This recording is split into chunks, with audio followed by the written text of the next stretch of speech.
Cari maklumat dan berita politik yang bebas, kupasan yang tepat, panas.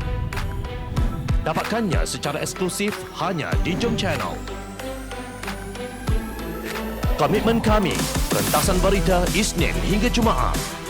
Berbicara dan isu semasa, kami garapkan secara langsung. Panel-panel berkaliber dan profesional. Interaktif, pandangan anda kami raikan. Jangan lupa bersama kami di setiap hujung minggu dalam edisi khas mingguan. Jom Channel, moving forward, sharing a new experience.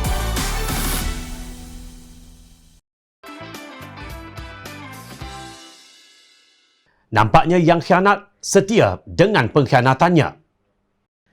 Pengarah Komunikasi Amanah Khalid Abdul Samad menasihatkan akar umbi supaya jangan terjebak dengan provokasi cyber trooper Perikatan Nasional bahawa Datuk Seri Anwar Ibrahim gagal mendapat sokongan parti pembangkang lain termasuk Warisan dan Pejuang. Kononnya Anwar hanya berjaya mendapat 92 akuan bersumpah ahli parlimen yang menyokong beliau. Khalid menjelaskan Pakatan Harapan mengharapkan bersatu yang dijatuhkan oleh UMNO menebus kembali dosa pengkhianatan mereka. Tetapi ternyata pengkhianatan ini kekal setia kepada pengkhianatan. Beliau berkata demikian dalam program Bicara YB Khalid Samad siri 121 di Jom Channel malam tadi dengan tajuk Kerajaan Pilihan Rakyat atau Kerajaan Pilihan Ahli Dewan. Mengulas mengenai pertemuan antara pimpinan Pakatan Harapan dengan Perdana Menteri Datuk Seri Ismail Sabri, beliau berkata pimpinan bersetuju memberi kerjasama demi menyampaikan hasrat rakyat untuk memulihkan negara.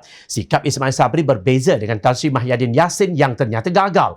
Setelah nazak kerana UMNO menarik sokongan kepadanya, barulah beliau menawarkan solusi untuk kerjasama. Bagaimanapun Khalid berpendapat kerajaan hari ini memang tidak mampu untuk menyelesaikan masalah rakyat kerana barisan kepimpinan mereka tidak ada beza dengan kepimpinan Kerajaan Perikatan Nasional sebelum ini. Kerajaan yang PN dengan kerajaan BN ni sama je, tak ada beza. Ya, dari segi anggotanya, dari segi orangnya, dari segi kemampuannya. Dah terbukti lepas setahun lebih mereka telah gagal. Tegas Khalid. Beliau menegaskan bahawa Pakatan Harapan telah menyampaikan kepada Perdana Menteri baharu jika beliau buat cara Mahyadin iaitu enggan mendengar pandangan pembangkang seperti tidak mahu membuat sidang parlimen, maka kerajaan beliau akan gagal seperti Kerajaan Perikatan Nasional sebelum ini.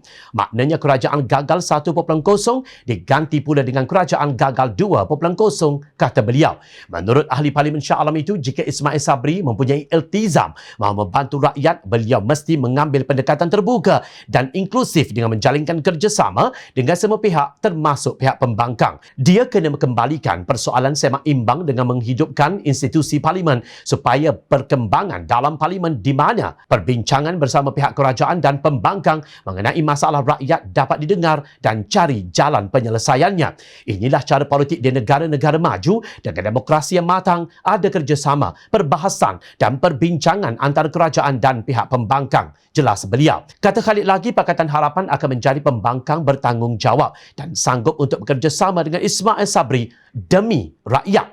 Dalam pada itu, beliau tetap yakin pada pilihan raya umum ke-15, Pakatan Harapan akan kembalikan kerajaan ini kepada mandat rakyat. Seperkara lagi, Khalid menegaskan bahawa pihak Pakatan Harapan tidak akan terlibat jika ada apa-apa gerakan politik selepas ini untuk menjatuhkan Ismail Sabri pula. Ini kerana yang penting sekarang ialah kerajaan dapat bertindak dengan lebih berkesan membantu rakyat jelata. Beliau juga mengingatkan pihak yang kini mempertikaikan kewibawaan pimpinan Pakatan Harapan sehingga ada yang menuntut supaya pengerusi dan ketua pembangkang ditukar menghentikan provokasi berkenaan. Menurut Khalid, pimpinan Pakatan Harapan telah mencuba sedaya upaya mereka, tetapi usaha ini tidak berjaya kerana gerombolan pengkhianat ini langsung tidak pernah insaf atau rasa berdosa setelah mengkhianati mandat rakyat dan kekal setia kepada pengkhianatan mereka. Langkah pimpinan Pakatan Harapan yang bersedia untuk bekerjasama sekaligus menolak tomahan bahawa Anwar Ibrahim gila kuasa. Malah tuduhan bahawa Pakatan Harapan rakus untuk menjatuhkan Kerajaan Perikatan Nasional